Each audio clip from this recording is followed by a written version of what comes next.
response times, if you look, we were 84% compliant in the third quarter.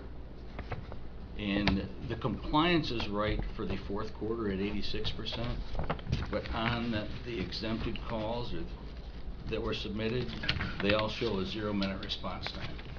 And that is an error on my part that I didn't review that. And just to let you understand how these reports are created, we get this report with gross data in it. And Jim and I go over and review it, and we look at the distances on some of these calls for approved exemptions and the weather related to those days. We send them back. Neither of us can alter that report at all. It's all done because it'd be kind of like the fox watching the hen house at that point. But my error, when we sent it back, I looked to see what it changed the percentage to, and I didn't look. And if you look at some of those, it'll show. So one of the things I look at is our Med 1 average response time. I'm quite certain for the fourth quarter that's lower than what it actually is. I tried to reach in this morning to find out, so at least so I could tell you verbally, but I will send you a corrected report out. If not by tomorrow, I'll send it out next week. Were there any questions that I could answer for you? Go ahead, Mr. Morris. Yeah, so first of all, I wasn't here, well, I was late when you came in August because I overslept because I got home at 5 in the morning. So anyway, sorry that I may have had some of those questions there, and you may have answered some of these already that day. Is the Med 1 average that you just referred to on all, is that all calls, or is that just? No, that's the priority 1 calls. That's what our performance is measured by. But does that include the exempt ones? Yes. Okay. All right. So what we would normally see, just to put it in perspective, when I first looked at this morning, I saw the 1230 average Med 1 response to the third quarter. When I look at the fourth quarter and the first quarter of the year, I would expect those to be higher in Michigan with the weather. Mm-hmm. When I looked at it and saw it lower, it was my first alarm that went off.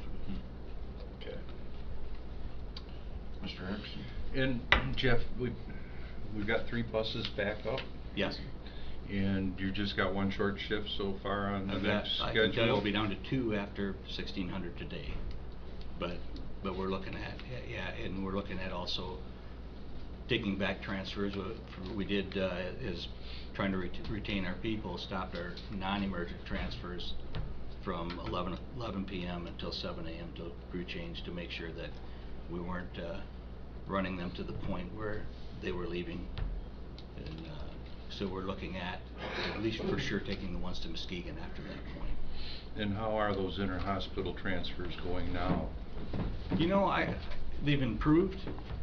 You know, to a point, there are some positions that have been contentious, but I'll kind of stay out of that.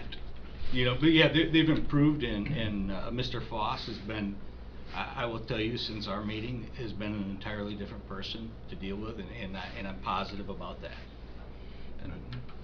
And then, along with that, why doesn't the healthcare hospital industry do their own inter-hospital transfers? This has bugged me from the beginning. They own the one in Ludington, they're taking them to Grand Rapids. They own the one in Shelby, they're taking them to Muskegon or Grand Rapids.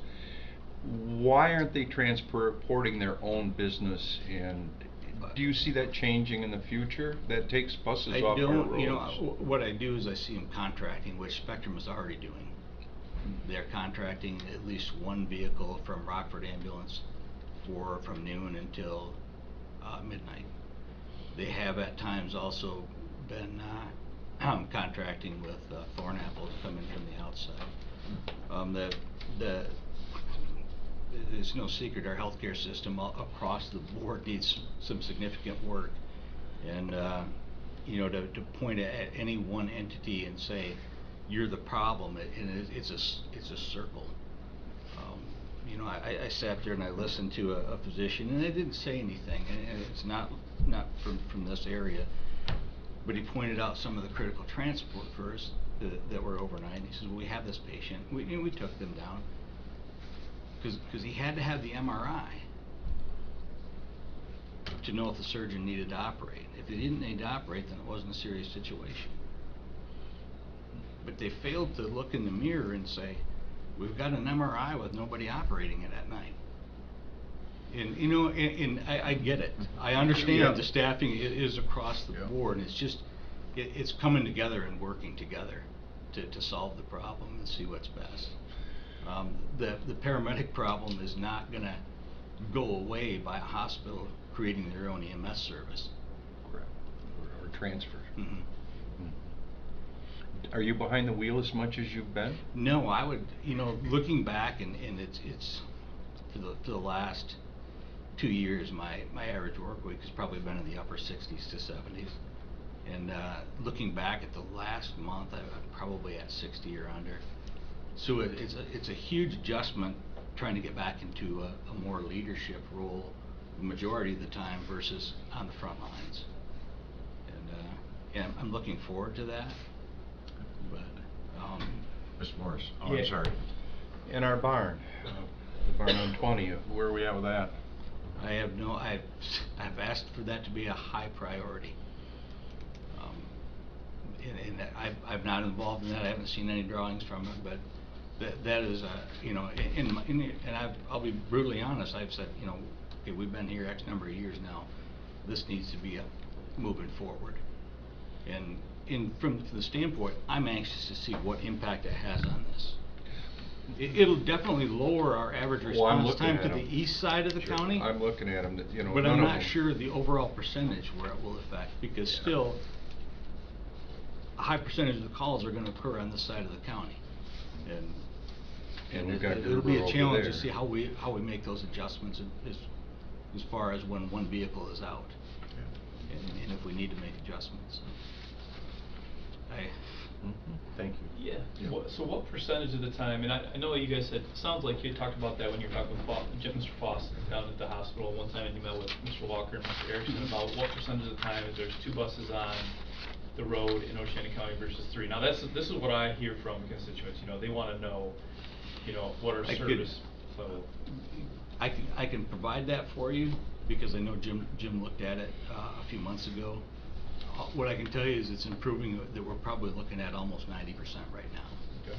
And moving forward, I hope I'm to glad to keep hear it at that. that. And Yeah, and then, but I would even like to see that in the report, like, you know, 90%, 95%. Okay. I'd like to see that in the quarterly report, and my understanding was it was gonna be, I thought that's what we had talked about, but, and so I really think that that's important that we see that, and that way we can report that to our constituents. Okay. Absolutely.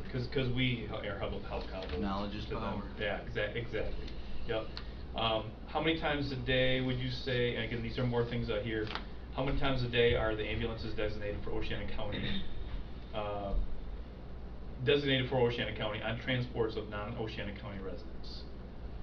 And without being backfilled by another ambulance being shifted over from You another. mean used for out of the, like going, I'm gonna use Ludington. Yes, That's so, right. yeah, one of the Oceana County ambulances going to Ludington, picking somebody up, to It bring them would to be, Muskegon. it would be extremely rare. Okay. If they are going up there, they're likely taking an Oceana County resident Okay. out of there.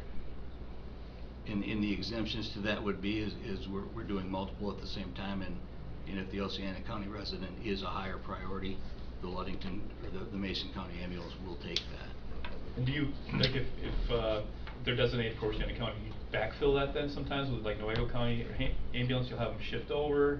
Is that, I mean, are you that logistical in that, or? Yes, we are, and just to put it in perspective, I was looking at this yesterday, and when you have so many moving pieces, we had 3 ambulances on here, 3 in Mason County, 4 in Nuevo, and 2 in Lake.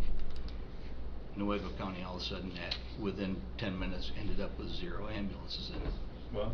And I'm looking at a system live time that's tracking our vehicles, and I picked up the phone, called the supervisor who was working at the Shelby base and said, hey, have they moved you at all? And he said, no. Picked up the phone to our dispatch. He said, well, we've got Baldwin coming down and for coverage, and they were moving Baldwin to Nuevo County and one of the Mason County rigs over to Lake County at that time. So it is a thing, and it gets very complicated at times where Jim Herma, the assistant director, and I we were pulling up our own status to see if we were actually moving them the way we had planned it, to see if there was an improvement that we could do. Okay. And what threshold do you charge patients for services? Like, so there's, gotta go back to your report. There's canceled prior to arrival, do they get charged? No. On scene, no need? No, They don't get depends charged, I on, would presume. depends on what, an on-scene no need would be, we roll up and the sheriff department says there are no injuries here. Okay, and then there's no charge with Yeah. it. Okay, and then on-scene treat, but no On-scene transport? treat, there is a one-time bill that goes out to them. If they can't pay it or don't pay it, they never see it again. If they turn in their insurance company, some insurance companies will pay that because there is a benefit if we can come out and correct something there, Okay. and not have them go. Okay, and then obviously any transport or, Mhm. okay. And then, so it just, on the compliance side of things, I see improvement, like you're saying, 80% compliant in the quarter three of 21 to 84% in quarter three of 22. That's great.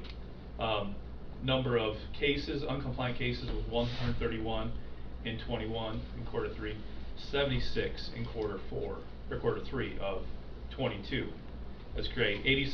21, so quarter four of 21 to 22 is pretty even. I will say the exempt runs, I find that a little interesting how the exempt runs are how they are, the data is, I guess, reported, because the exempt runs are not subtracted from the calculation on the total number of runs piece in the calculation, but they are from the non-compliant runs. So, in other words, the exemptions are considered as compliant runs. From my, Okay. is that sound correct? I believe you're correct, yes. And so that doesn't make sense to me. It seems like those exempt runs should be totally wiped out as far as the total number that you're taking the calculation from as well. So, for example, you know, it says 322 total runs in quarter three of 22, and there's 25 exemptions. In my opinion, that should now say then 297 would qualify up as a part of your calculation, because it, like I said, it's like non-compliant runs are considered compliant then. Do you know what I mean? Okay, the exemption is for the missed response. But I understand what you're saying now. What do you mean by that? It's because you don't actually go to the No, Okay. no. Let me back up just so I can formulate it correctly. The miss is exempted from it, but you're saying that you want the whole call exempted then. Exactly, yeah, just wipe the Okay. whole thing out, because yeah, you include those exempt ones in your total, which actually increases your percentage of compliance, is really what I it is. understand that. Yeah, so that would be my preference, you know, Okay. in the report. Now, I know it's not gonna be Yeah. apples to apples compared year to year now, if you change that, I get that, but I would really personally prefer Okay, that. and I don't know how our contract reads, that's what. Yeah, So- I don't know. But, excuse me, Phil, Mhm. they're still showing up at this scene, they're just not needed. No, it's a totally different thing. That's totally different than the Yeah. exempt? Yep. The exempt is, again...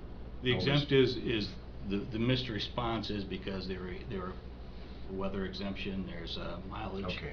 They didn't meet the It's not. 15 minute. Didn't meet the 15 The minutes. 15 minute And- because Okay. of It's not weather making- or assets. All the assets were being Yes. used. Qualifiers. Yeah, to me, it just seems like almost more of an even set of data. If we just threw those exemptions right out the window, then that would be more of a fair assessment of compliance. Okay. But I am excited that things are going so much better. I mean, I'm so glad to hear that. I'm the one that's excited. Yeah, I bet you are. Yeah, I mean that's fantastic. I'm so glad to hear that. Yes, sir. So it sounds like overall things are moving in a very positive direction as far as staffing. Faster than I thought they would be. Which is great. So April 1st is coming up, dunes are getting ready, so it sounds like we're in a better position than we have been maybe in the last year or two Yes. to Yes. meet those needs plus the regular needs of the county, so that's great. I guess a question on the reporting, with you working the road and whatnot, it's understandable that these reports are a little later than we like them. What should be our expectation moving forward for these quarterly reports? If you give me a month past the quarter, I should be able to provide them to you. Okay, all right, so we'll probably see you again sometime late April, early May for the first quarter. If you gave me May, I'm sure I could. Okay, all right. I think that's reasonable, you know, because there's a lot of data to compile. There's obviously, we're not the only customer you have to report to, so I think that's reasonable. Thank you. I think that's all I have. Anyone else? I would ask if I could get a target date, just so I know.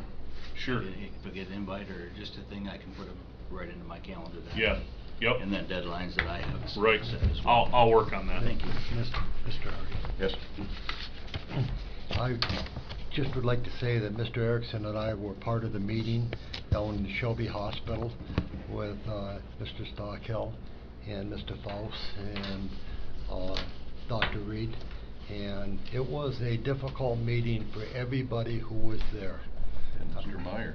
And Mr. Meyer, yes, Mr. Meyer was there. It was a difficult meeting for all of us.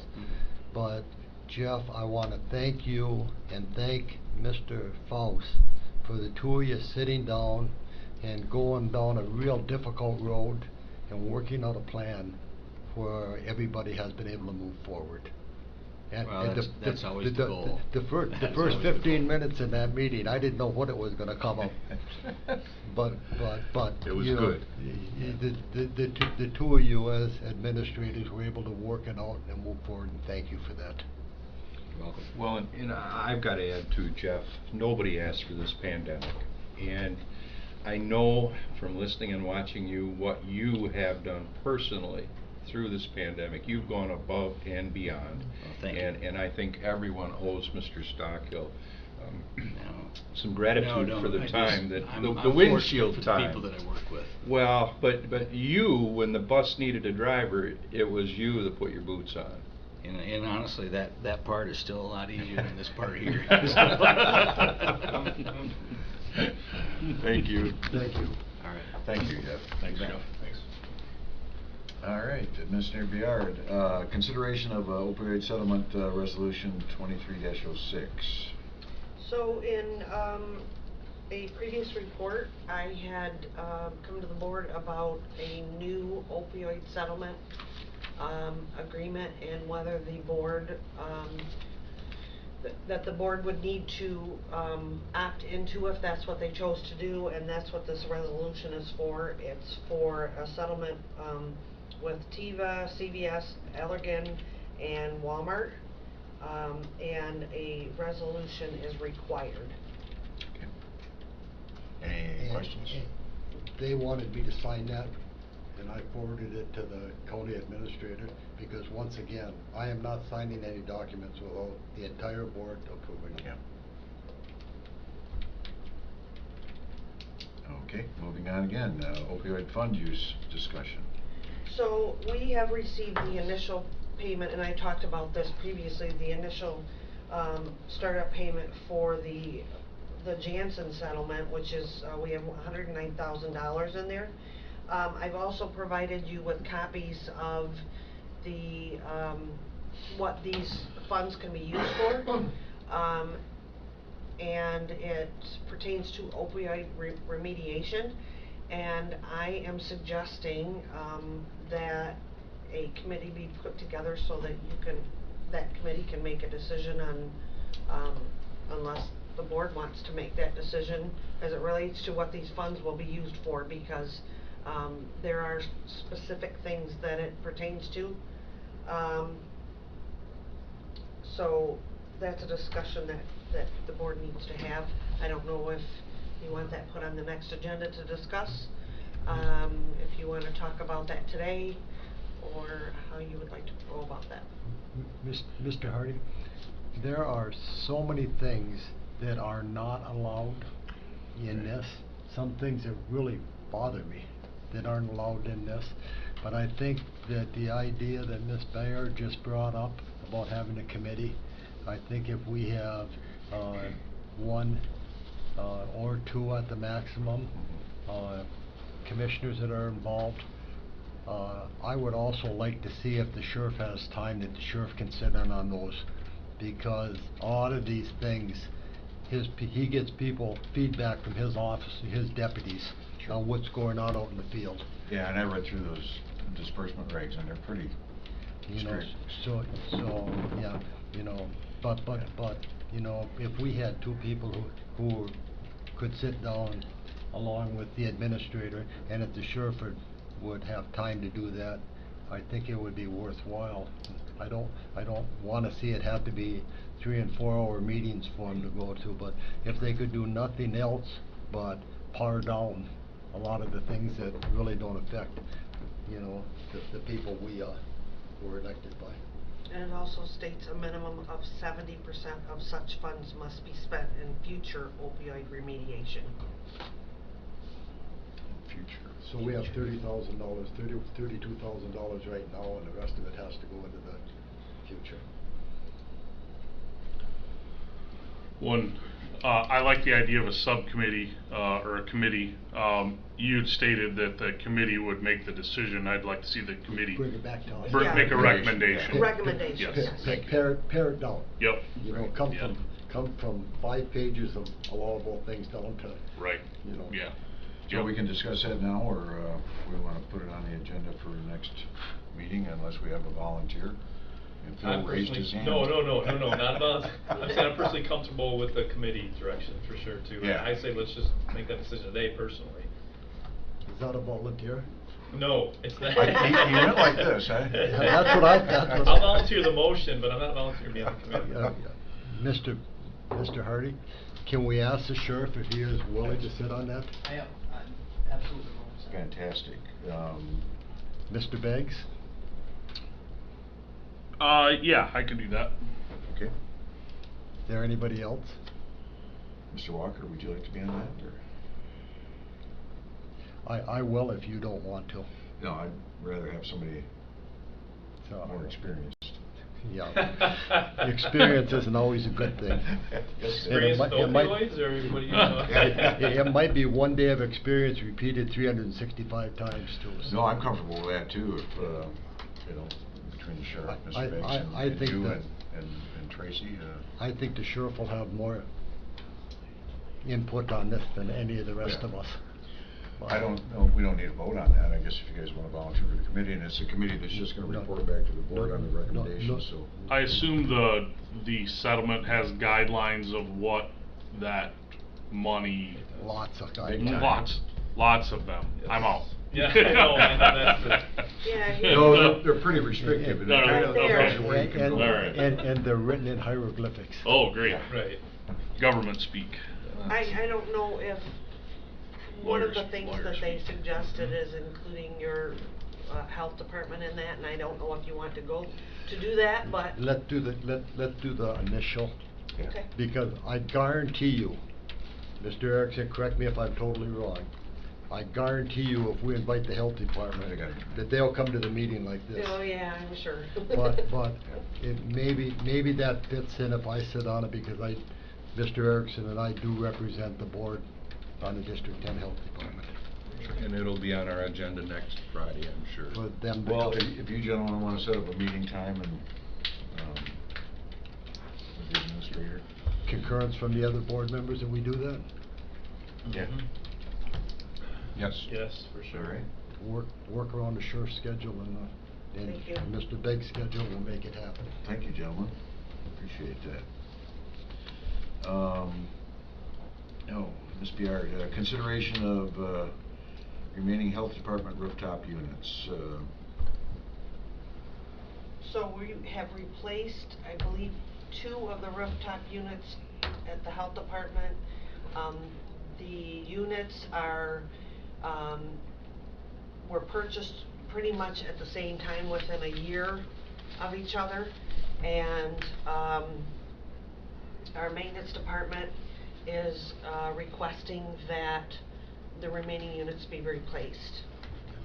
we replaced one on an emergency Oh, what? There was one on an emergency status, and we have another one that is limping Oh, that's right what- now, and they can't get parts for him anymore.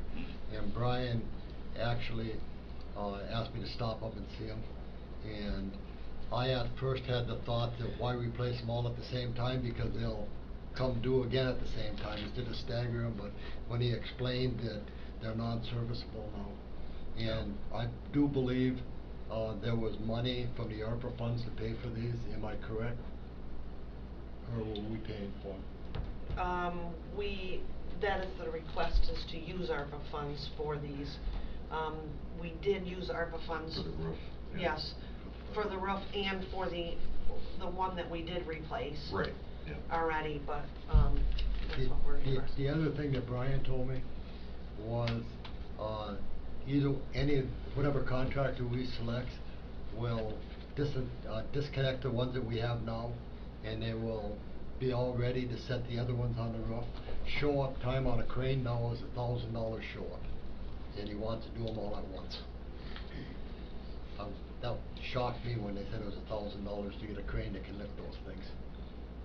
Long reach. So if we do them individually, it's $1,000 each time. Right. Instead of doing them all at once. See, one guy's got it in at 900, so. Well, Yep. I may have misspoke on Oh, that. no, but get her done. It's pretty close to 1,000. If I'm writing a check, it's gonna bounce no matter what I do. Yeah, so. 900. All right. Mr. Hardy? Yes. And then looking at the proposals, I see Bill is in second place by under $100, but we don't have any, name on the specification of these units. Oh, may I Yeah, answer that, it- Mr. Hardy? Yes, please. The model numbers and the make manufacture of the units through the low bid, and the second one with the exact same units. Is what Brian said. He called and checked on that. Okay, so we did follow that up, Yeah. and so you're talking those Dakins? Yes. That, the Adams one specifies that just above the, items, the Dakin brand, the following our direct replacement, Dakin brand. Yeah.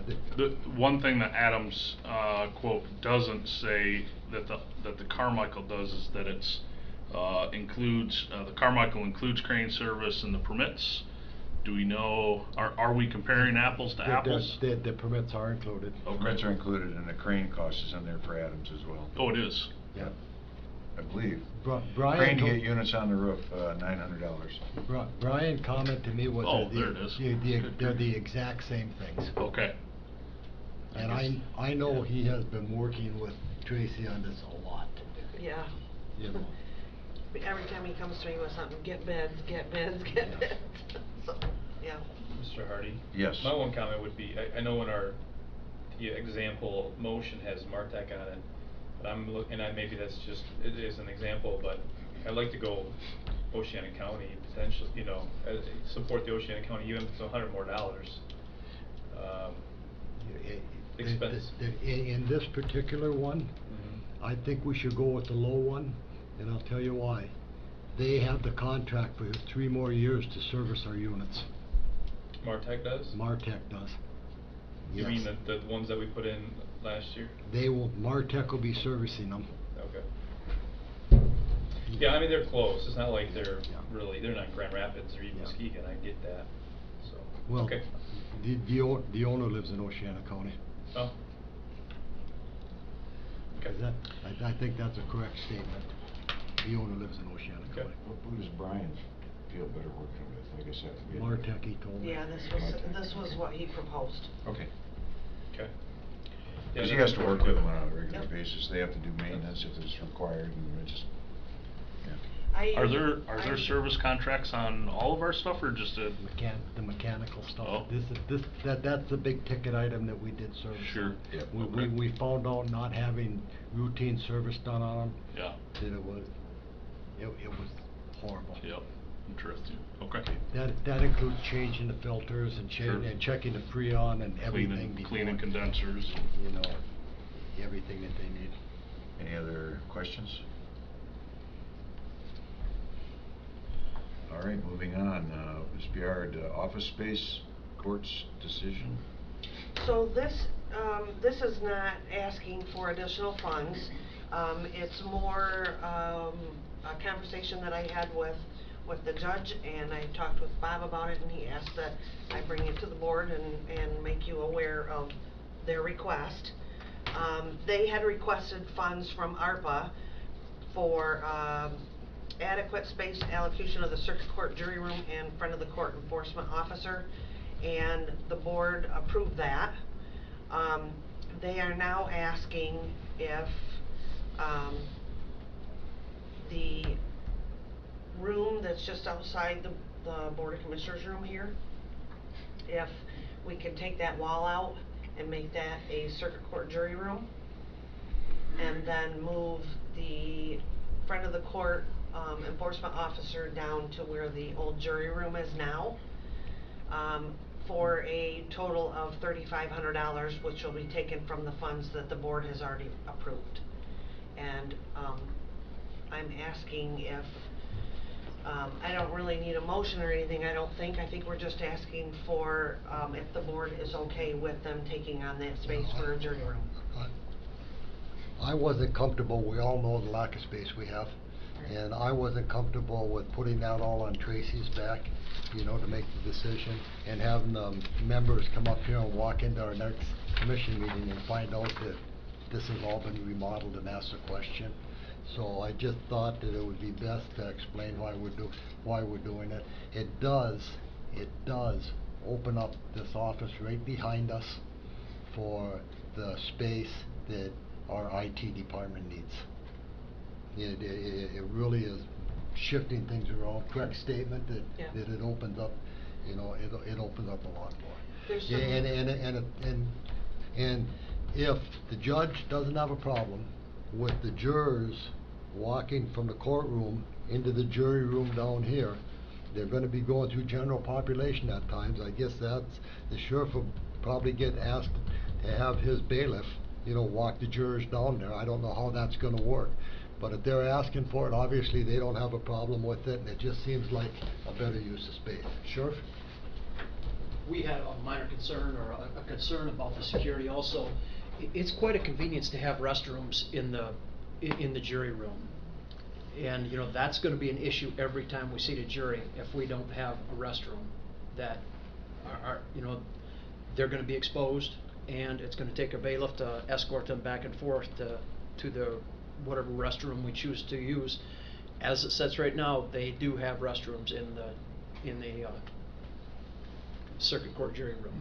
They're saying that space is not adequate enough, it's not large enough. And I did bring up the restrooms to Judge when I was speaking with him about this, because my concern is that they've been bringing them down the hall to our bathrooms over by the administration office, and I asked that if we do this, is there a way that they could start using those restrooms that are actually in the jury room for that? And he said that there may be an issue with it, but we're gonna see what we can work out. Ryan, do you have any other? I know court security and the it's a significant concern. I mean, it sounds trivial, but restrooms in your jury room is a significant concern.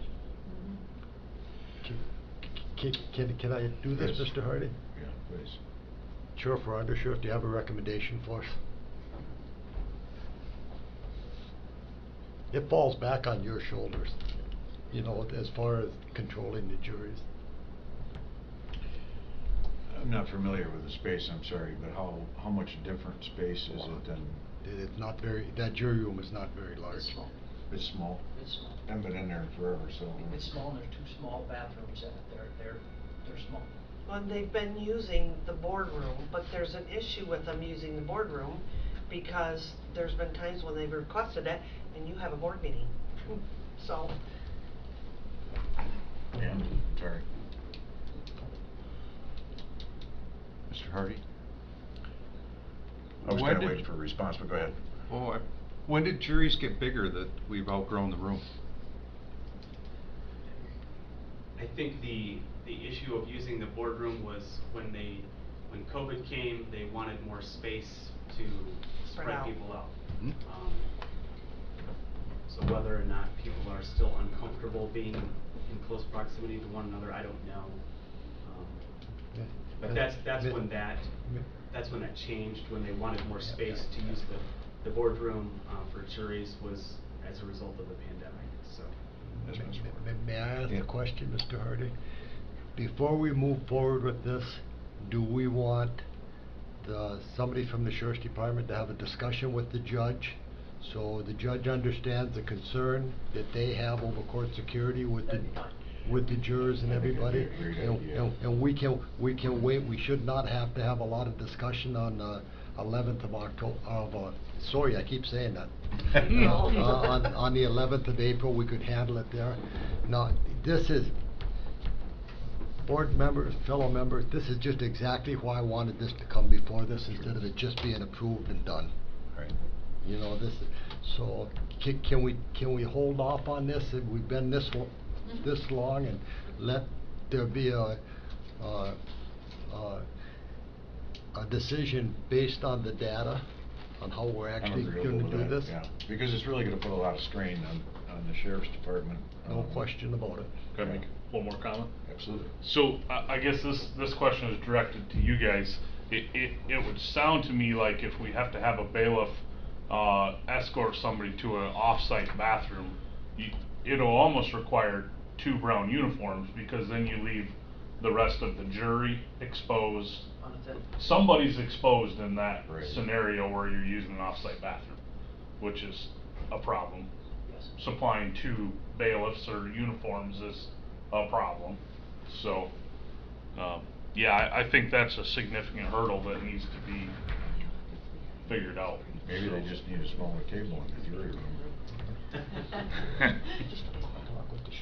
Well, and one mistake and one mistrial, you got a problem. Oh, absolutely, yeah. You got a problem. It's not the way that it was intended, and that's why we built a jury room with bathrooms. I would make the recommendation that we make no decision on this. Agreed. Let the sheriffs get involved. And I thank you for that, because as I said, I had concerns over, you know, just being done administratively, because I know it's a hot issue. Okay, thank you. Moving on, request to change, Ms. Beard, request to change the permit fee reduction for Shelby Acres. Yes, I received a request from Mr. Raffaelli.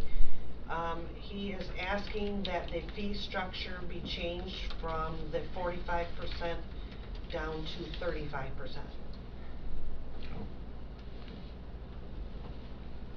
No explanation, I just got the email and that's what he has to do, so.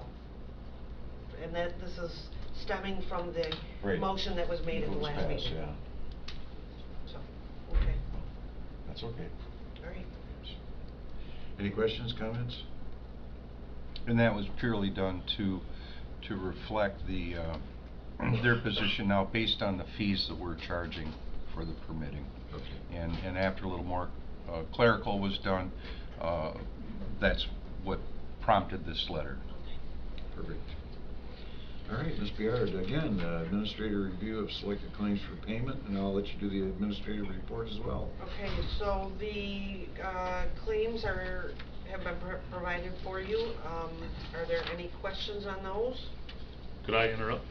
The judge just walked in, it looks like he's got something to say. Uh-oh. I was asked to come down. We were just discussing the jury room question. So I don't know if there were anything that we, sorry, No, go right ahead, please. but I just wondered if there was anything that we wanted to talk to the judge about. Judge, there has been a concern over the control with the jurors and stuff when they're in deliberation in restrooms, and I just asked the other board members to allow the sheriff and undersheriff to have a conversation with you on those things, to make sure that you get everything nailed down before we do this, and we'll make it the formal decision on the 11th of April. Sure. That's actually a good idea, because I just talked to Deputy Gregoire, who does our bailiffing for most of our trials, and he brought up a couple of things and ideas that I wasn't aware of from their standpoint. Well, And so that's a great idea. And would you like me to come back on the 11th? I think the sheriff is going to have a recommendation for us Oh, on the 11th. yeah. And the sheriff and the We'll undersheriff. get together sometime and have a. They'll sit down with you, meeting on this. Your Honor, and talk to you, and Okay, so we have a decision based on data. sure. Right, But I'd we be just wanna happy make to sure come back everything if you works, want me yeah. to, that'd be Yeah, fine. that'd be It's great. always a pleasure to have you. Okay. I know Okay, that- thank you. Are you satisfied with the jury room as it is? The proposal, I mean? The one we have now? No. You can't safely fit 14 people in there and make a decision that may be an individual that may, you know, be sentenced to any significant jail time or prison, and make that decision in that type of context. That's one of the main reasons I'm suggesting the change or the proposal, and especially in light of the current circumstances of the pandemic and all of that, to try to keep as much distancing as we can reasonably. That's why I made the proposal. We have made use of this room when it's available, but this room is pretty busy. It gets used a lot. And for instance, if we have a jury that goes Wednesday, Thursday, Friday, we might have to make arrangements for Wednesday, but the boardroom might be busy Thursday, and then move the jury again on a Friday. And it doesn't offer much consistency to do that. So there's a lot of good reasons for that. Let's do that. Right, Jack the and sheriff I can get with you and the judge Okay. can make sure the know. Thank you logistics for work that. out. All right, but if you need anything, let me know. Great, thank you, Judge. Okay, thank you. Thank you. Ms. Biard? You've been provided the claims. I just wondered if there was any questions with regards to the claims. If not, I submitted a quite lengthy administrator's report. Sorry about that. There's just a lot going on right now. But in addition to that, I wanted to say that Stacy Becker in the county administrator's office did a lot of work on a work comp. I don't know if you would call it a work comp grant, but it's through our workers' compensation, and putting together a list of ergonomic type office equipment for chairs, lift desks, those types of things. And she obtained $5,000 from our workers' compensation for ergonomic office equipment for our employees. So that was good to hear. We had been discussing broadband quite a bit with a local group, and they wanted some maps put together as it relates to use throughout the county. I reached out to Connect Michigan, and we are getting maps from them from a drive around. They went through the county, drove through the county, and they were supposed to be putting some information in that. And Wimserdick is working on that further to have it specifically for our area.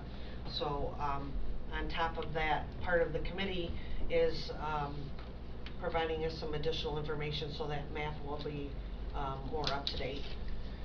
And then the only other thing is it's audit time, and we're preparing documents for the county audit. So, Fun. right? Yes, very much. Any questions or comments?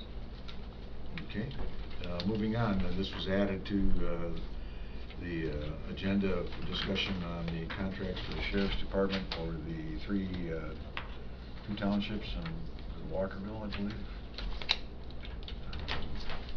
So I'll open the floor to discussion.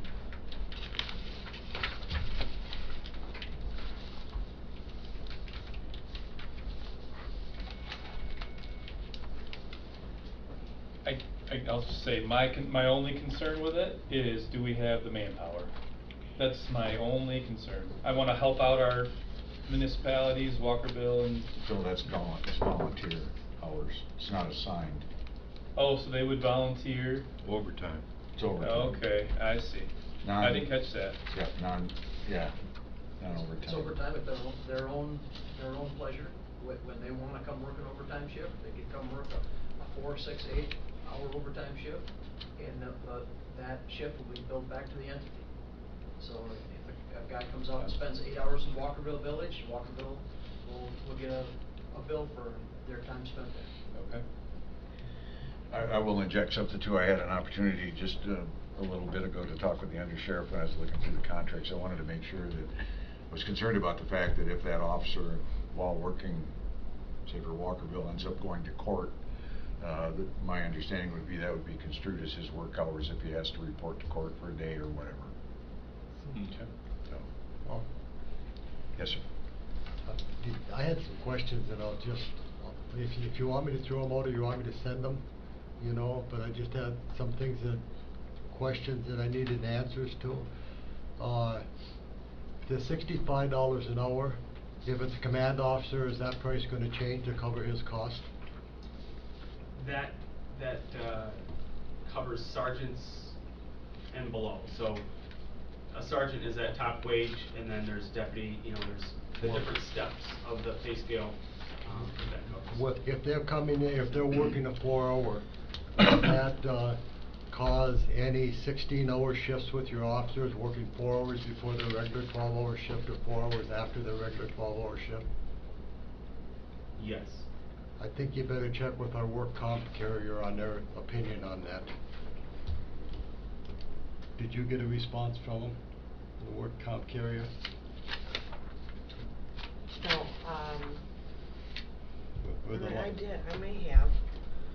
And I'll have to go back and look at it. I thought the comment was that our work comp carriers and the liability carriers don't like police officers working 16-hour shifts Okay. because of the stress level and the type of job. Something that maybe you need to follow up on. You just ask the question on, because if they find out that we are and they don't like it, we know what's going to happen to our rates. Sure. I ran into that when I was the chief of police, with my guys working overtime to fill. They didn't like anything over 12. Just this thing. I'll pass that along. I did not see any cost for mileage or use of the patrol car. Is there a reason for that? Yep, it's just a flat rate. There's the $65 an hour is, there's some excess at the end for per hour usage, so fuel and.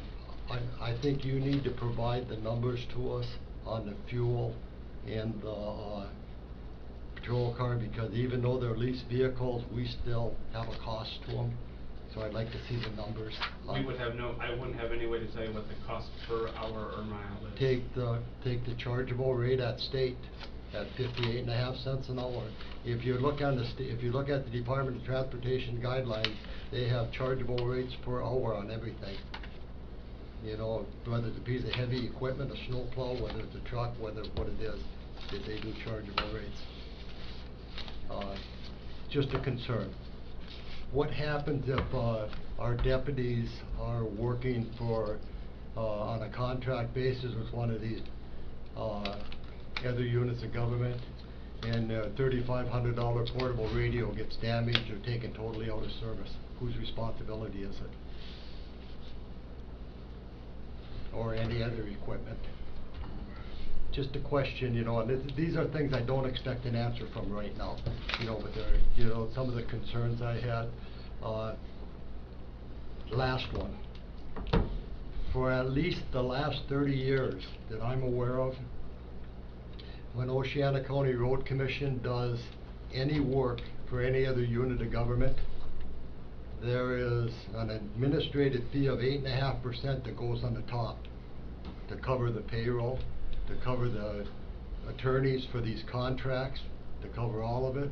They always put an administrative fee on the top, and they have for over 30 years.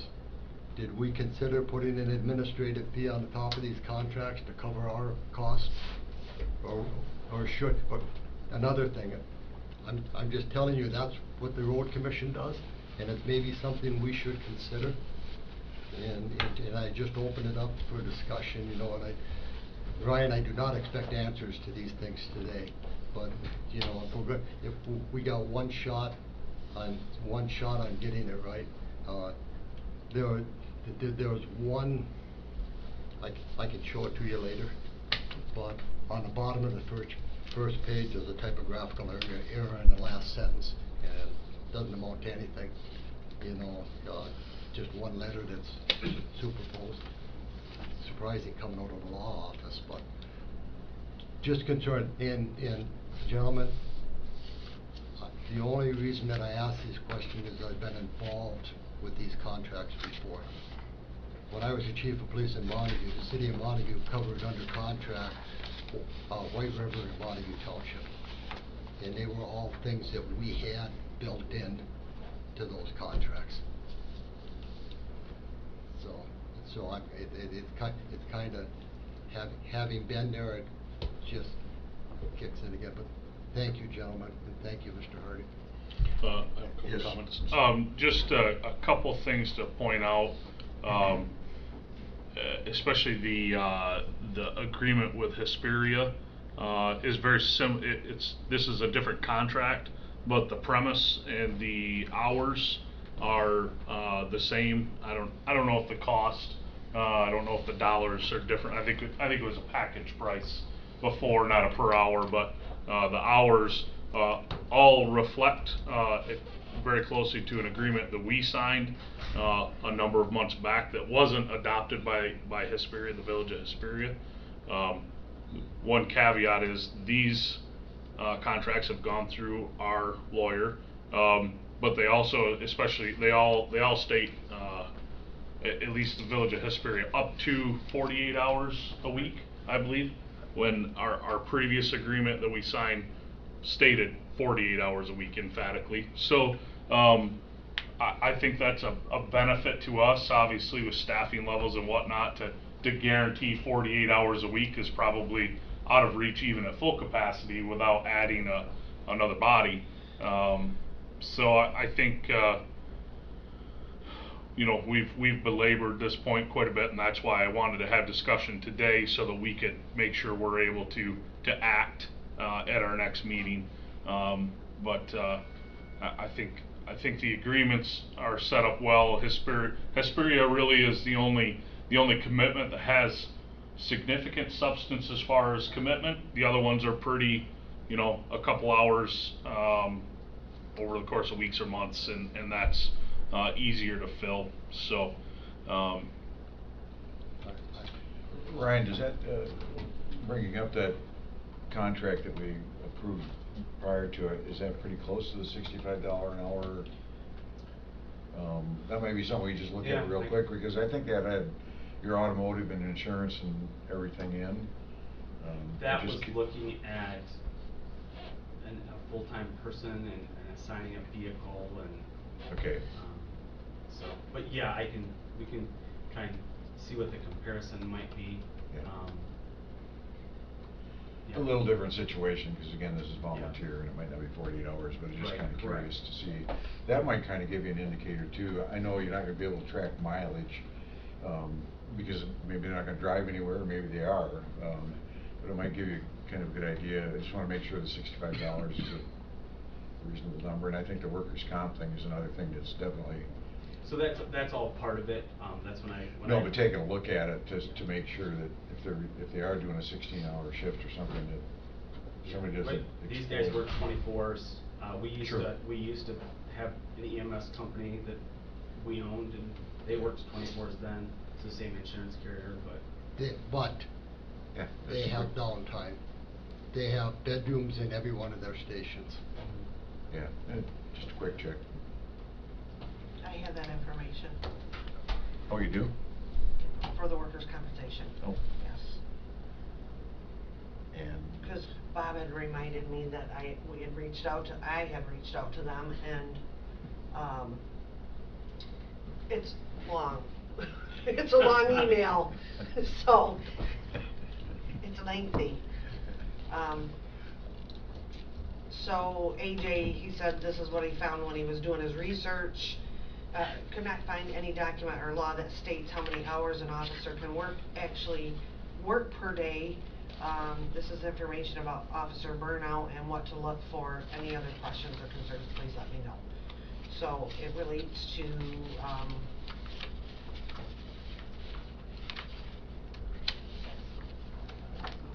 like sleep disorders, feeling distracted, weakened immune system because they're working too many hours. Just, It doesn't have a limit on, no. doesn't appear to. Okay. Anybody else have, Yeah, yes? I'll just add, I do, it almost seems like $65 an hour is a little low.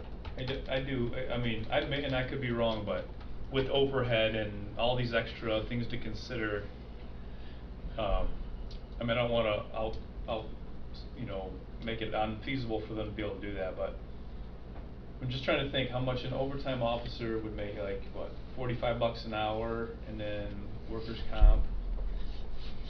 I don't know, it just seems like a little bit more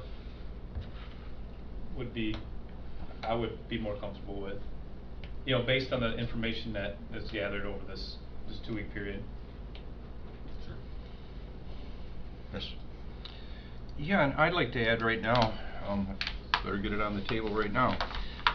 Tuesday night in Newfield Township, Under Sheriff Schiller was there, and he had made a grant request or request to the board for help in purchasing the additional 20 handheld radios we need that would be encryptable, because we've got some going out of service. Ryan called them legacies. But Ryan made a plea for $120,000 worth of radios, and very, very fortunately for us, Newfield Township stepped up, and they have agreed to provide $120,000 in funds for the purchase of those radios. First time Ryan had been over there, he got to see a slice of Panther country, and it was enjoyable, and he was a rock star when he got done. They rushed him afterwards, but thank you, Ryan, for going over there and making that request, and it just, I was amazed at how easily you got $120,000 out of that marijuana money. Well, and that it is marijuana money. It's marijuana money. We definitely have to identify where that came from. It was the permitting money, and there are strings attached to how that money does get used, and public safety is one of them.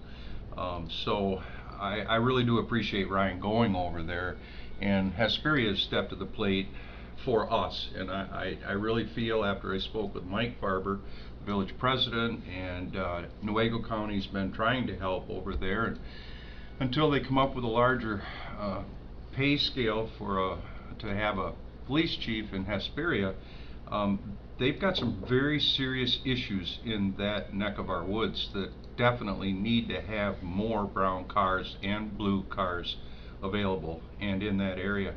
So yeah, like I say, when Ryan got done, it was their way of showing support for us, and I think it's good that we can show some support for them. Mr. Hardy? Yes. I'd just like to respond to that. Thank you for doing that. Good for Newfield Township. But I was on the Mason Oceana 911 board when they spent $450,000 to buy pagers for all the fire departments. Why can't they buy the radios for the police departments? They have multi-million-dollar fund reserve. They could buy pagers for the fire department, but they can't help support. I'm hoping that the sheriff is working on that, but they should be furnishing a lot of those upgraded radios. So that comparison is brought up at every 911 board when this conversation is brought up, and so we speak about that often. That's always a point that is brought up, and we talk about how this can be used, or how that was used in that reference, and how this purchase needs to proceed. Maybe somebody needs to put a motion on the floor and tell the director that that'll be done. Thank you for that, Sheriff. Any other questions or discussion? All right, moving on. Any public comment at this time? I have something real quick. Absolutely. It's probably the most appropriate place. As of, I haven't even talked to the sheriff about it actually. As of late yesterday afternoon, I was told the server room was making some noise downstairs, so I went down there. The UPS backup system that we've kind of been limping along has got some issues. So I was on the phone yesterday in the afternoon with some tech support down in Farmington Hills. There are very few companies that deal with this issue, and I'm just kind of throwing it out there just to make you aware of it, because I'll probably have a proposal for you for your April 11th board meeting for sure. So we're probably going to have to deal with the UPS system. Of course, that works hand in hand with our generator from 1967. But talking to the rep, it's a Ferrops UPS, and it's what we would call a building-wide UPS. And it matters for this side here, and it also matters for the county services building, because if our server room in the sheriff's office doesn't work, there's no internet, there's no phone here in this building, nor is there phone or internet at the county services building. So that UPS system is a key component of the whole county network, and it's from 1995. It was installed just pre the 911 center going into the basement.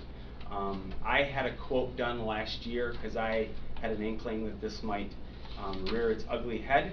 So when I spoke with him yesterday, he's an electrical engineer, I asked him to update the quote, make sure it's current for today's numbers for what we would need, and resend it. He sent it to me yesterday or last night, so I have it, and I know it's $8,600 and some change, and I have a couple of ideas about that. But anyways, all that to say, I'll try to get something on paper and send it to Tracy to disseminate to you. But it's we don't. I'm probably gonna end up putting it in bypass mode for now. I've got to talk to them yet again today. So the issue is our generator. You know, it's running fine. It seems to be fine. But it's much older than the battery system, and we don't want our servers just going without power. So and our phone system. So there's some issues there. Anyways, just want to make you aware of it. Thank you. I can answer any questions if you've got them. I'm fairly. I have one question. I assume that generally a UPS system also conditions the line in power to that sensitive network equipment. I assume this one maybe functions similar, or maybe it's older than that type of technology. No, I believe you're right that it regulates it. Yep. Right, yes. Yeah. I believe you're right on that. This one, I had already sent him pictures from our previous conversation, so he knew exactly what we had and how I could manipulate it, because that was out of my wheelhouse. And he told me yesterday, like for instance, if I wanted to just interrupt the unit, bypass it, and just allow the generator to do its thing, but the risk, of course, is that there's going to be an interruption, right? Yeah. But he said that it's running through the battery system to provide power to the server room. Okay. Current. I'm going through the same thing in my shop with a smaller scale, but one important thing of that UPS, that anyway, power source, uninterruptible. Battery backup. Yeah, is it conditions any voltage spikes, whether we lose power or just normal voltage spikes going to that sensitive equipment. So a unit like that is not only important if the power goes out, it's important if a transformer blows down the street and we get a voltage surge. It'll help preserve that equipment. So and it also, you know, for us on the sheriff's side or the jail side, it does provide some level of building power. So it's not just the server room and electronics that it's powering. It is powering a small portion of the building and jail for lighting and for us, of course, door access over there. So that continues to run. Mr. Hardy, if I may? Yes. Ryan, if you get a chance, would you please touch base with Brian? Yes, yeah, for sure. Have you already talked to him?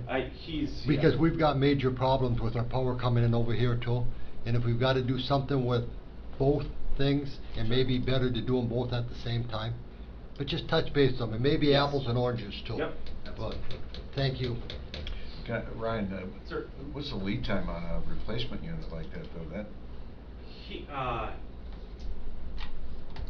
For the model that he quoted us, or for the hardware that he quoted, he didn't give me an exact lead time, but he said it would be much faster to utilize this approach than it would be to get one like 911 got recently. That one was a much larger, did the whole building powered versus our. So he wanted to quote us something a little smaller that would just give us minutes of power, and I told him, given the age of our generator and some of the worries I had about that, I wanted a little bit of an insurance policy.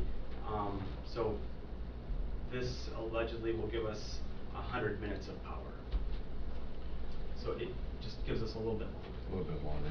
Thank you. Any other public comment? Mr. Erickson's got Yes, something. Mr. Erickson. Is there anything out there in the surplus world for a newer, better generator? I don't know. It's possible. It's possible. I think there'd be one in Montague. What's that? I think there'd be one in Montague, or somewhere in our world there should be one. I'm sure they're available. We're always concerned with the condition of what we're receiving. Yep. West Michigan lost all their connection to that. Jack Schultz from Montague was the person that procured all of that military stuff going to the whole state of Michigan, and Jack passed away about 2 years ago unexpectedly. Ryan knows the fire department's got millions of dollars every year in equipment that he got. Millions. But I'm sure there's somebody else that doesn't. Yeah, and Ray Cole would be the person here to find out what's available. I'll talk to Ray Cole at the fire station. He has to, the local fire officer from the DNR has to approve all of that stuff coming to local units. He'd be able to go on the list and see if there is anything. What have we got at the airport? I don't know. No what it backup is. I don't think generator? there is. No, if the lights are out, they're out. They're out. You're on your own. Any other public comment? If not, we'll adjourn the meeting and move on to the regular board meeting. We need a...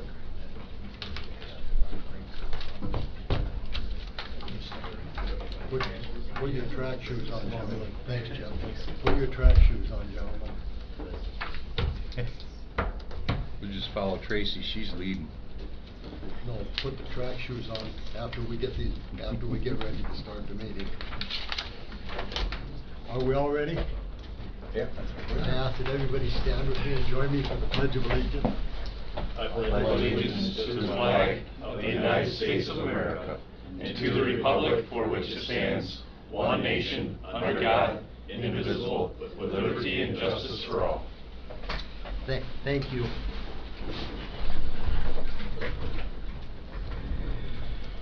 I'd like to call to order the regular meeting of the Oceana County Board of Commissioners for March 23rd, 2023.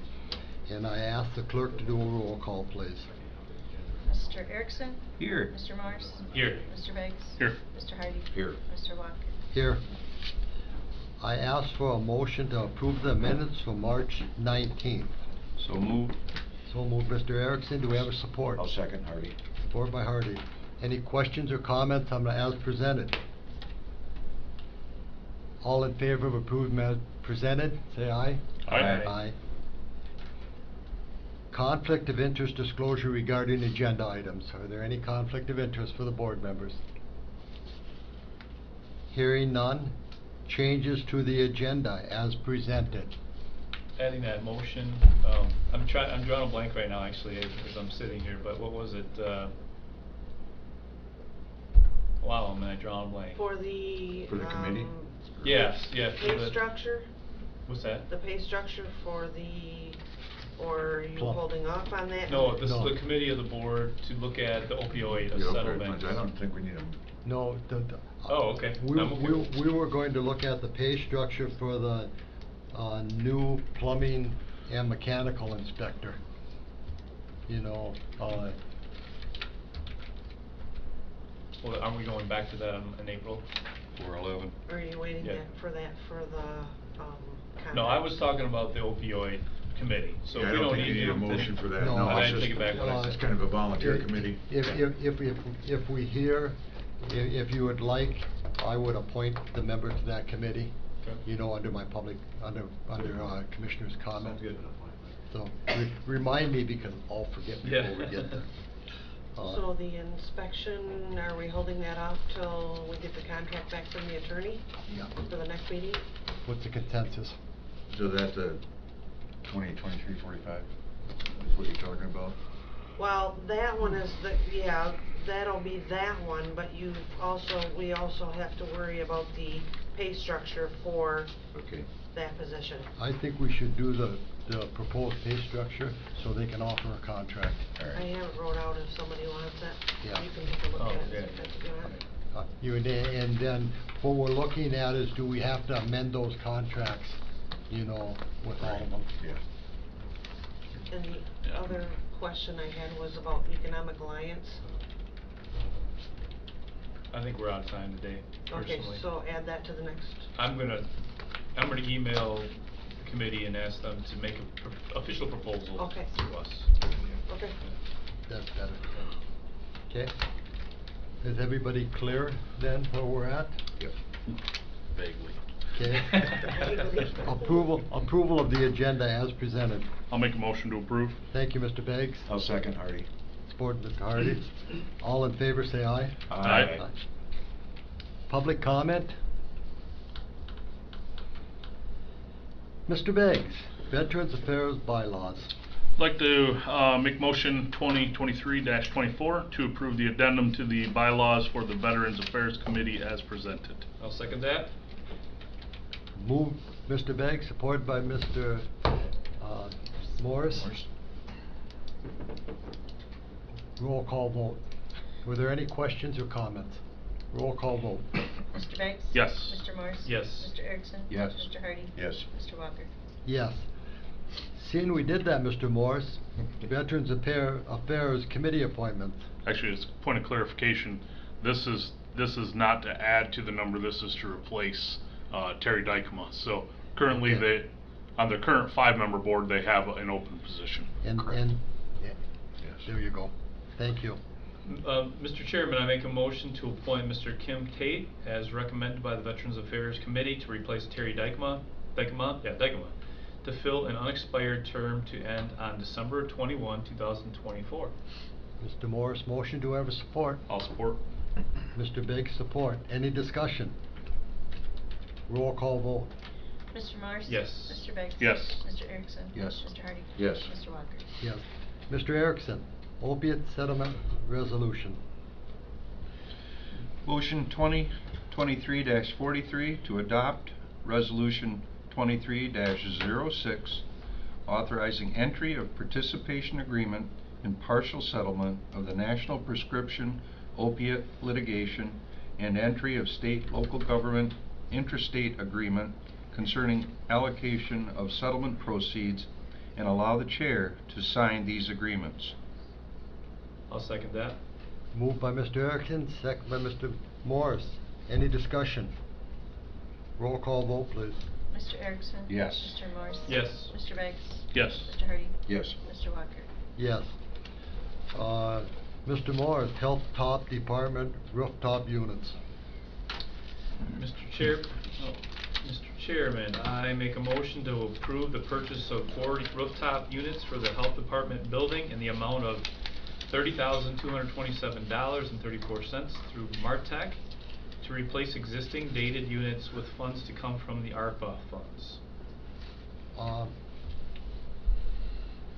Mr. Morris, may I make a comment on that? Mhm. The proposal from Martex has 3 units. All right. Darn, we could've got an extra. Yeah, I'd like to amend that to say 3 rooftop units. Thank you, Mr. Morris.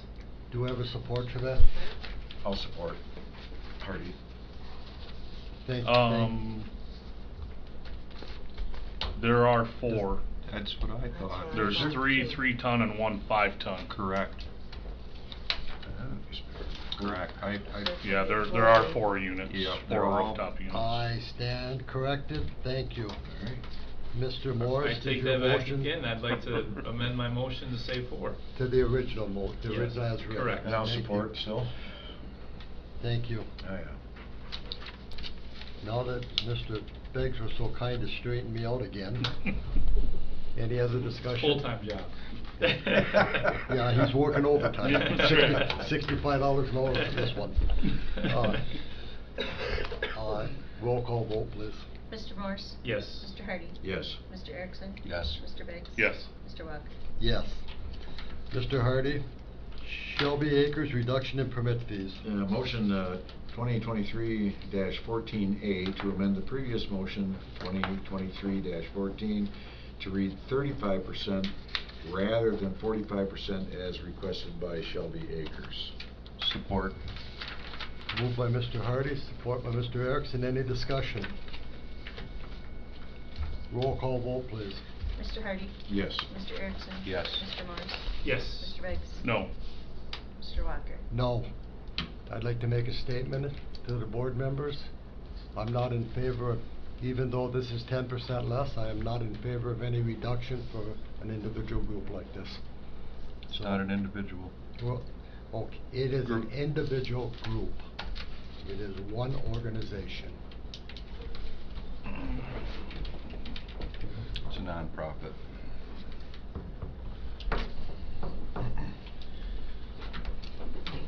To take a unity, let's move on.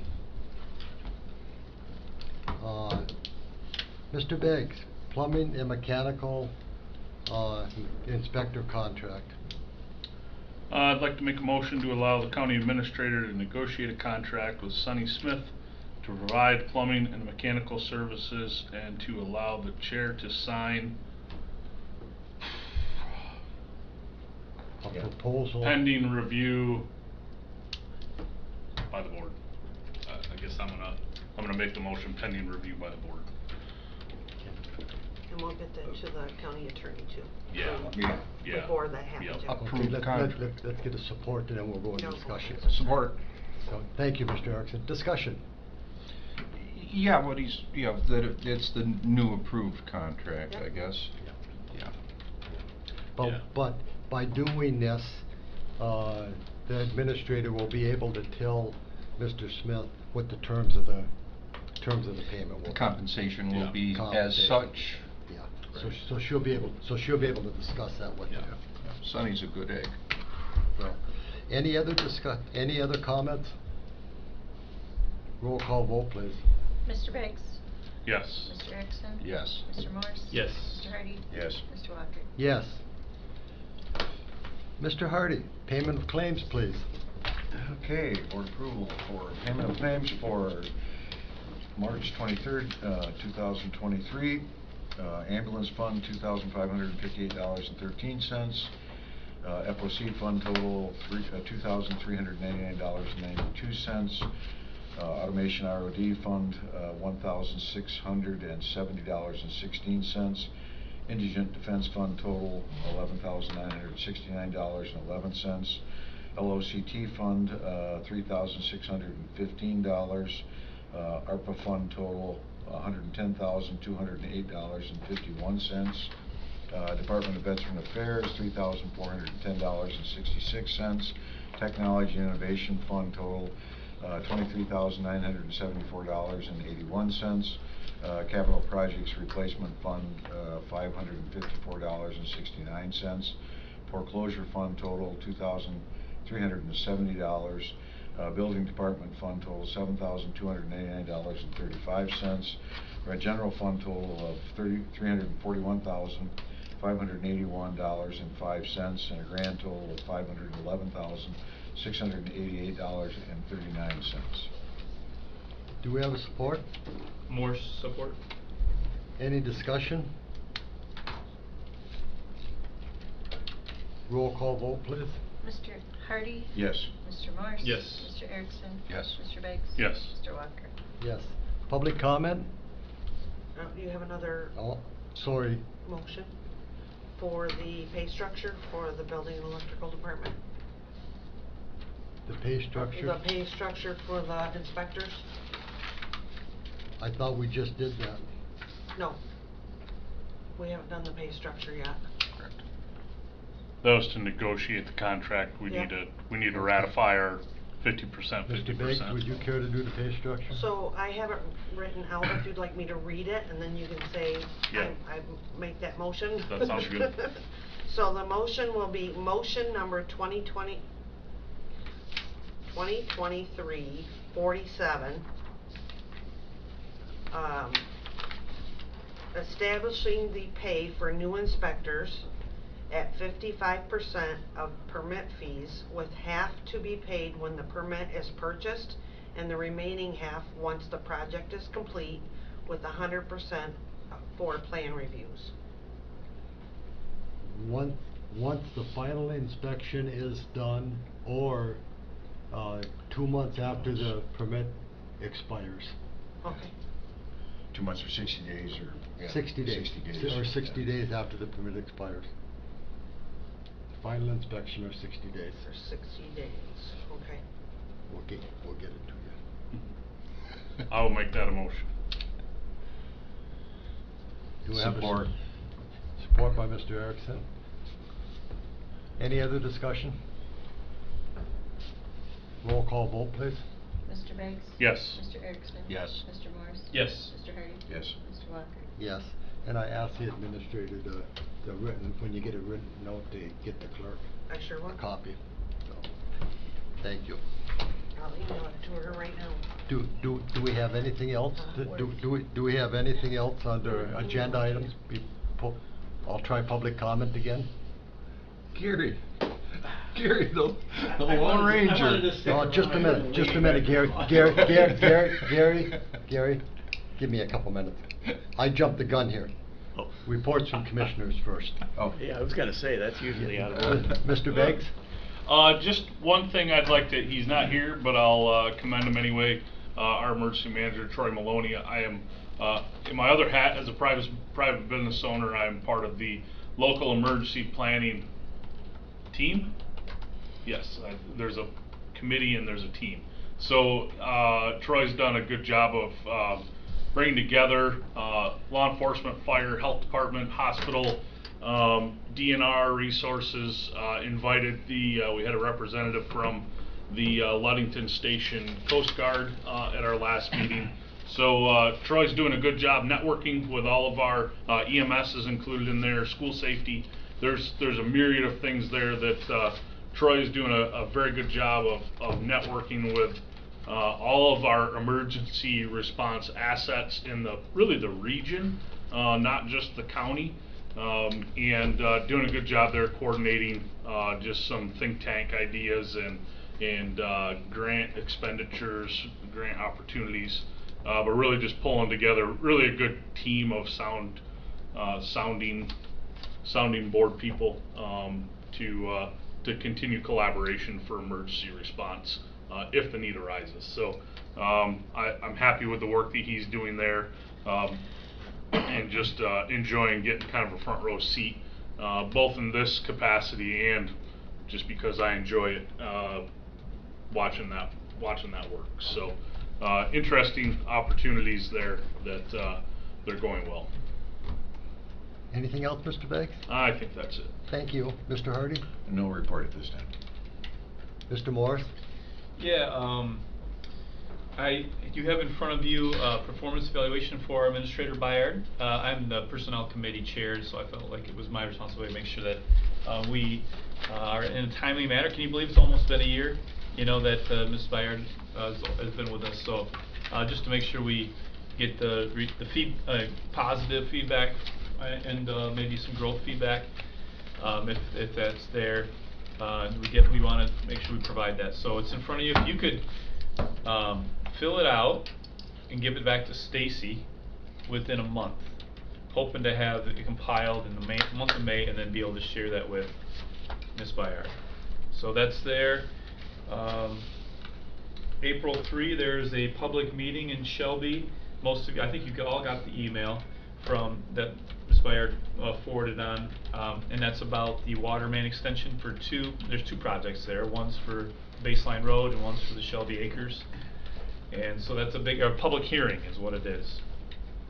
I want to correct myself on the dam information that I shared at the last meeting. So I sent this email to Mr. Heislop last 2 weeks ago. He was here at the meeting and he corrected me. He was accurate and challenged my data.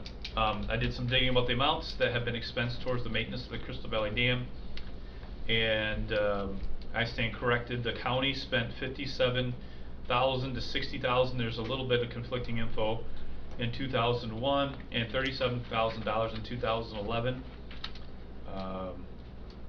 And for whatever it's worth, I truly thought it was $100,000 each time. I don't know why that was in my head, but nevertheless, so I wasn't purposely trying to mislead, but nevertheless, I was sharing correct information that I want to correct. So that's all I have.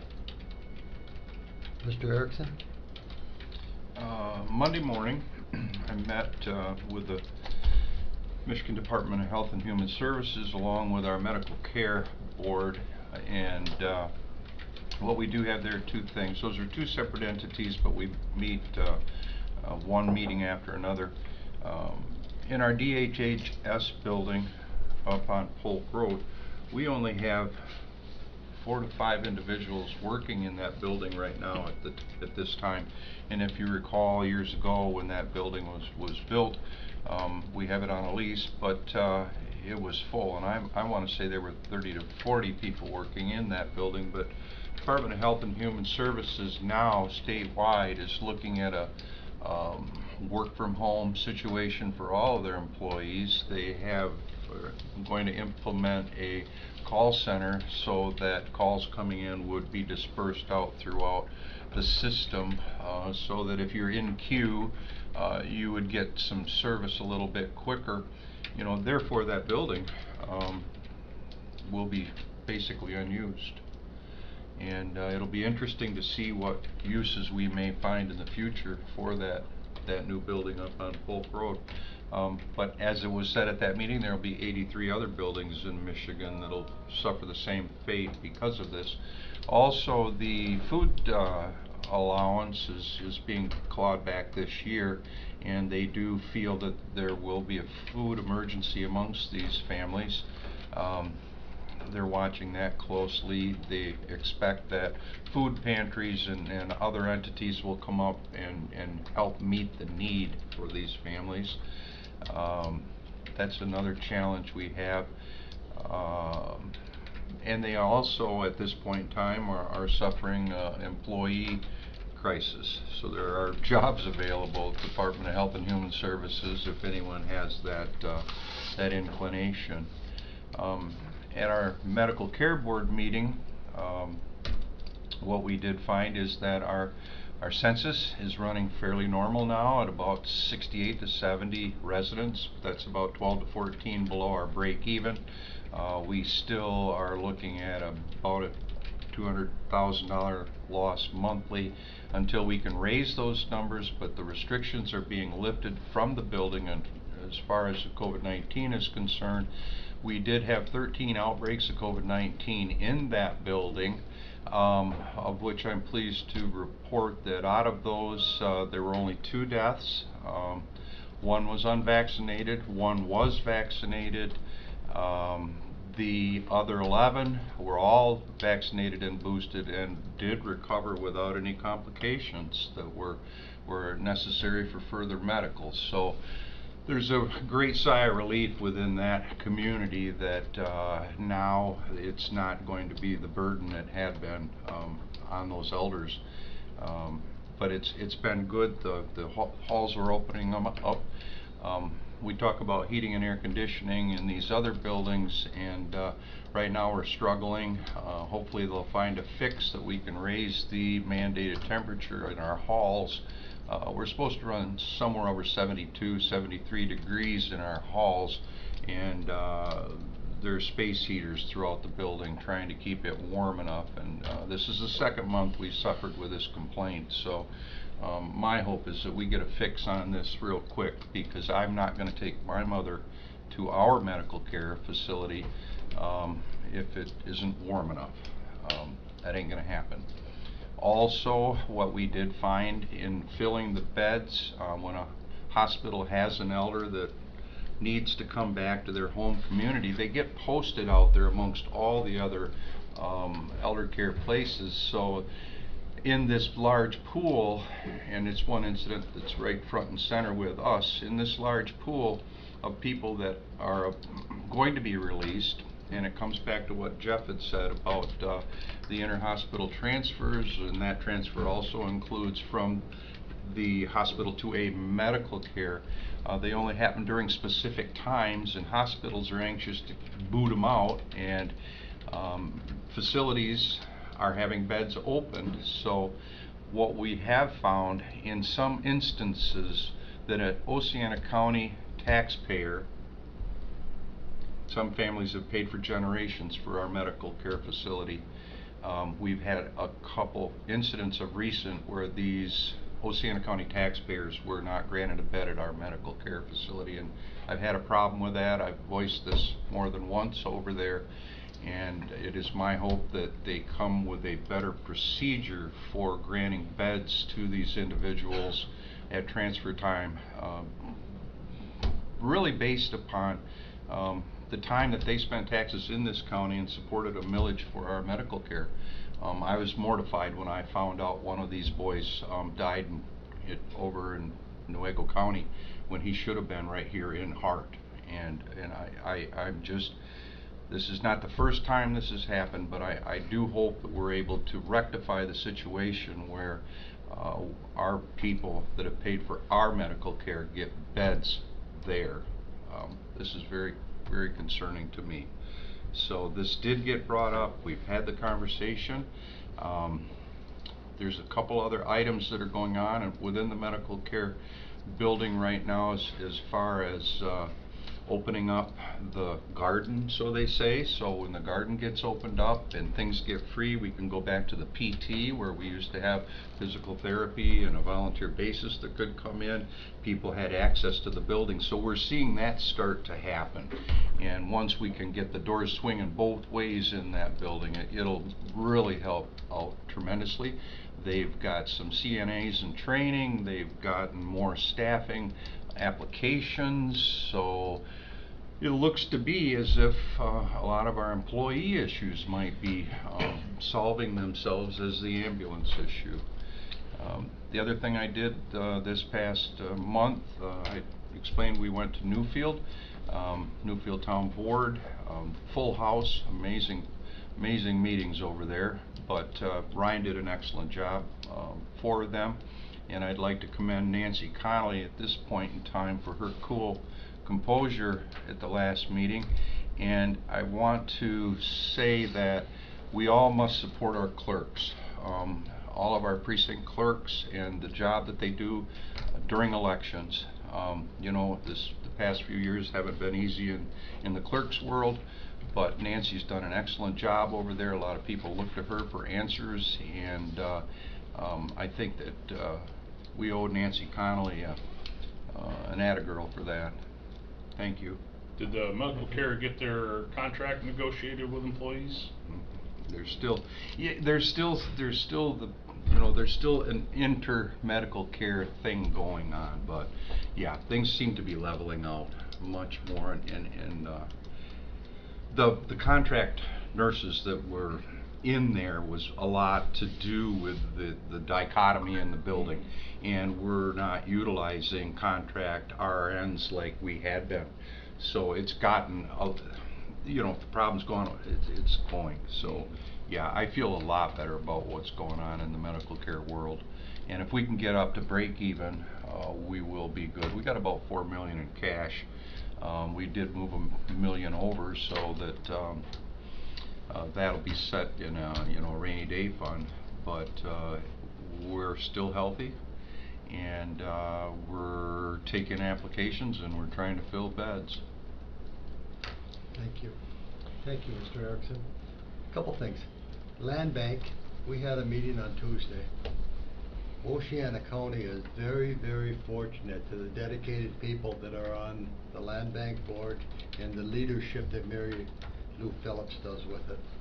Mary Lou Phillips, land banks now can help repurpose property. And there's a $200,000 grant that you can get with a very, up to $200,000 per county with a very simple application fee. And Mary Lou Phillips had the director of land banks give a presentation last Tuesday, and we had people here from 5 townships and 1 village, and they go over it and they're talking about repurposing. For instance, if you have an old barn on your property in a municipality, or a building that's falling down, that's been a blight building forever, if that person who owns it and doesn't have the funds to clean it up or wants it cleaned up, he can sign a statement of lien for that property to the township or the village. The village can apply through the land bank for a grant to clean that property up and totally take the building down. And if they sell the property within 5 years, they have to pay the lien off. If they hold it for over 5 years or repurpose it themselves, the lien is forgiven. They have it cleaned up. That extends even to the point if somebody 50 years ago had a building and pushed the building down and pushed it all in the basement, they can use those funds to come back and clean up that lot too. Same way. But it was very well, the guy was, this is the second presenter we've had on this. This guy was excellent, did a very, very nice job, and Mary Lou sent all of the people on the land bank a PDF of that presentation that can be sent out to anybody who wants to look at it and see how it works. Very good presentation. And well accepted by everybody who was there. Everybody started talking about, well, we've got this building and we've got that building, and Mary Lou reached out to the land bank, and they're going to send sample applications that we can draft, you know, to get them in. Can I get a copy of that? That PDF? Yeah. Either ask Mary Lou, I'll send it to you. Okay. I have it, I'll send you a PDF. I'd like to read that. It's Thanks. only about 15 minutes long. Okay. It's a good one. I have some issues with my tablet right now, so if it doesn't come through, give me a call. Okay. And I'll resend it to you. I have to get the things done. There were a couple things that I forwarded to the board, and I'm not talking about any specific things on one. I know that we did not go over the ethics policy at our first meeting in January, but I just wanted, after, you know, there was some articles in the paper and some things that I'm getting to the more that I care to ignore. But I just wanted everybody just to have a copy. If they wanted to read it, they could read it and see what it said and see what it says. You know, and the other thing is that I found of interest that our administrator pulled together for me was the wage structure, not only for the employees, but the wage structure also for our contract employees. When we looked at 50% up front and 50%, you know, at the end of the permit process, I don't think that's going to break the bank with our contract employees. So I asked her to forward that. One other thing that I'd like to ask is, Mr. Morris brought this up, and I know that there was a request that each and every one of us attend the Village of Shelby meeting about the extension of the water line. I personally am going to be very, very careful on my request for another unit of government or something like that, but I would like to state that Oceana County Board of Commissioners has been in favor of Oceana Acres and the development on Peterson Road, or on Baseline Road, ever since they were done. And we financially contributed to Oceana Acres to show our commitment to us, to the project, and that we continue to support the project and hope that other units of government will do the same. And if you would be so willing to agree with that with a simple concurrence, then anybody who goes to the meeting at the Village of Shelby is not talking about anything in violation of our policy, that you have to state you're an individual and you can't do it unless you're an individual. If we all agree that we support that project, anybody who is a member of this board can publicly or at a public meeting say they support that project also. Concur? Yeah, I concur. Agreed. Concurrence from all? Yes. Thank you for that. There is no question that you can speak as a commissioner at that meeting, because the Oceana County Board has publicly, endorsed that project. And I still haven't, I wrote a response because I won't be able to be in attendance, Yeah. that they're gonna read out loud, but I gotta make sure that says an individual. Which is fine, but I think you all understand where I'm coming from on this. Yeah. Some things we don't wanna get into one of these with another unit of government. Are there any more public comments from our clerk? No. From our administrator? Any other board members? Mr. McKean, you're on the hot seat again. Did you order lunch for us while we were waiting? You don't even have to start the timer. 30 seconds. I'm hungry.